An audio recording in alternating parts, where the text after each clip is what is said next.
की हिस्ट्री साकी मरमदी करिनो ओलमा की जमात ना अपुन बना हौरगा अखोना लान तौबो मतमदा हिंदुस्तान इंडिया निंखा तब फंगी अदुबु नसीदी अखोगी लैरिबा हिस्टोरियन अमदी इंडिया की लैरिबा लैंगा अमदी लैरिबा हजो हजि अखोगी असौबसिंगना मसी सिंथाना दबा थौवैना दबा अमसुंग मसीगी मनी से सुम सामकपा मा कोई उबो फंगी अदु तसेंगबा मकिदी ngasi aikoina ningkha tam na india da laiba asi ningkha tam na bai na bola bada walama singi walama masing thi ba ngam da ba khai shayu boi ki bani amasung walama ma khai gi achau thaudan lai bani walama ma khai singi achau planning lai bani walama ma khai na dau ki ba thabak ta kasi pau bada allah na loina mat ma pham matam kuding mat Allah na mateng pandi ba Allah ki mateng pangat tari adugo ai khoi na sumaina matam siga sana sunana media yauna miyam ga khangan ba amasu ningsang ba amasu hoji ai khoi ki pikra ba state amani haina ai khoi ki pokpa mori ba ai khoi ki rei ba ko ba sana lai ba mani pura sida su lai ba ti badagi na mahausa da थोक की लाल मन community मसें की नुसीनदबगी तंदु लेतादबगी शांति लेतबगी सही अहम मरी चले अवाब मायोंगरिब मी कया सीग्रे मी कया यूम कया लेफम लेतदना रिलीफ कैम्प चेनरगा लेनी शांति लेत्री अखोई अहानब मक्तदा अखोई खुदिमक अखोई इमा लेबाक मणिपुर असिबु अखोई ngasi ओलमा की जमात अमुक के फाउंडेशन देगी सेरेमनी ऐसी अल्लाह पाकना अखोई की हिमालय बाग मणिपुर से को शांति पुरासनो पुहनपिरओ हाइबा दुआ सिगो तोमिनसी अदुगा मरुओइना मणिपुर दसु थोकना थुरोइ हाइदना लेते ममांग दसु अरुबा याना किनगाय ओइबा केस मयाम म थोकी अदुगो थोइबा केस सिंगदो ओलमा की जमाना अमदि अखोई मणिपुर की लैरिबा सेसो अमुको यूएलपीसी एमएमडब्ल्यू तमकाय थोगा जंगी लरिबा काय खुंदबा रिक्सारबा अखोइबो तापी तबिरिबा असद जय केराम ओलमाय हजरात अमदि वोइनबा मिंगोइना पंजद्रगसु सुबसंजरगा अखोई मणिपुर की लैरिबा मैतै पागल की सीएसओ की लीडर सिंह अमदी मखादा फंबिरिबा प्रोग्राम से सरुक याबी हंगनी अमसुंग अखोई असि पुन्ना अमत ओइना चटमिन्नगदबनी अखोई पुन्ना माननगदबनी थबक खुदिंगमक तौबा मतमदा अखोइना शांति पुरकनबगीदमक्ता लैबाक असिबु इंग तप्पा शांति लैबा लैबा मा ओइननबगीदमक्ता अखोई मसेन पुछन्नदबा यादे मानदबा यादे हाइबगी वखलोन ग लोइनना लापीबा अंबिया की वारिसनी हाइना तापीबा वलमाय हजरत सिंह अहान बक्तदा अहा की वेबसाइट सलाम तौजरी अस्सलामु अलैकुम व रहमतुल्लाहि व बरकातुहू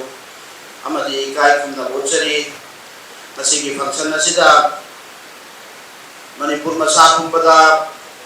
दुनिया मसा खुंबदा मीडियम ताहन बिरिबा अखोई मीडिया की सिलनाउ सिंगसु थारा फोंदोचरी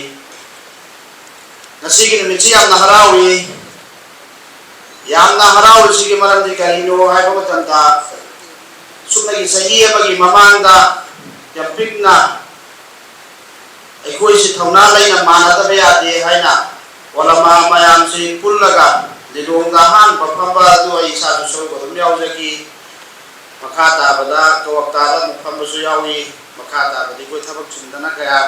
सरुक पुदिया दे दो इतत्ता तना दुम पाउलो नैता नै हाइन हंग नै तसेंग बमकीदी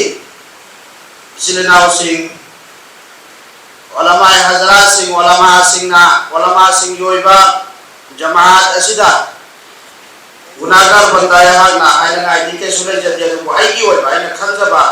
वखल लोन वही अनी मंगा नन तेंतन नाइ थम जगे उलमा की जमात ना भारत की हौ की हिस्ट्री का साकी नि मरंदी करिनो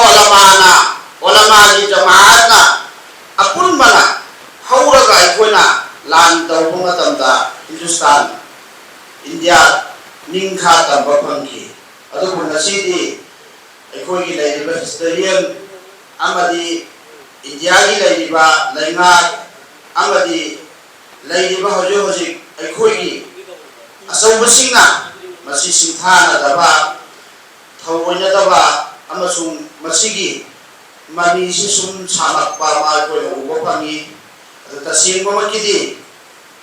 ngasi aikoina ningkha tam na india da laiba asi ningkha tam na bai na bola bada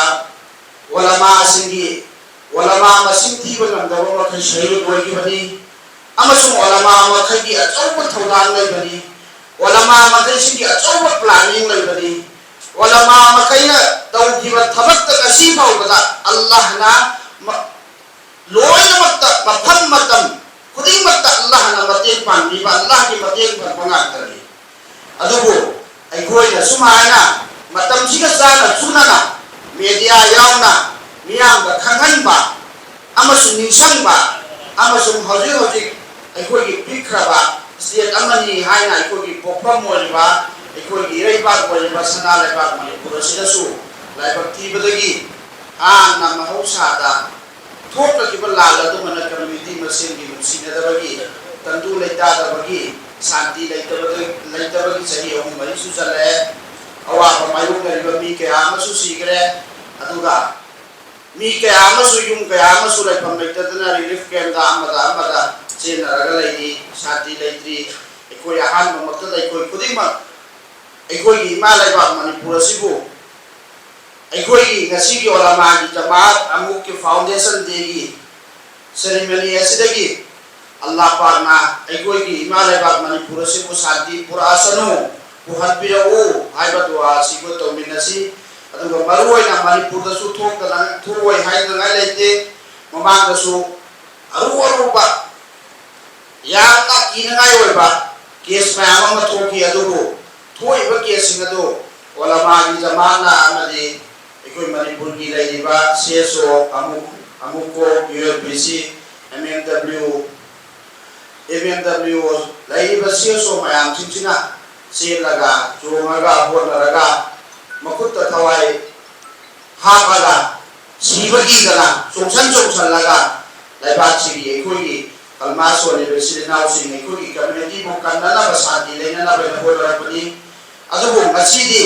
ngasi gi phambe bai ko gi amu ki dais ta phambe bisda ikoi manipur gi CSO se su ayam ba su rai na di khanjai adu na tasien ko ma gi di ikoi gi wala ma kai si hana da gi mari india ma sa ko ba khwai la gi na chau ba organization ha da zabe ko lo ma ni se gi na chau ba organization la di adu ko ngasi di india ma sa ko ba zabe ko lo ma se ti na ngang ba gi na te ki su na ta de adu ko tak na sum iko ki paralyze ho sara ko ki mami ye matai adu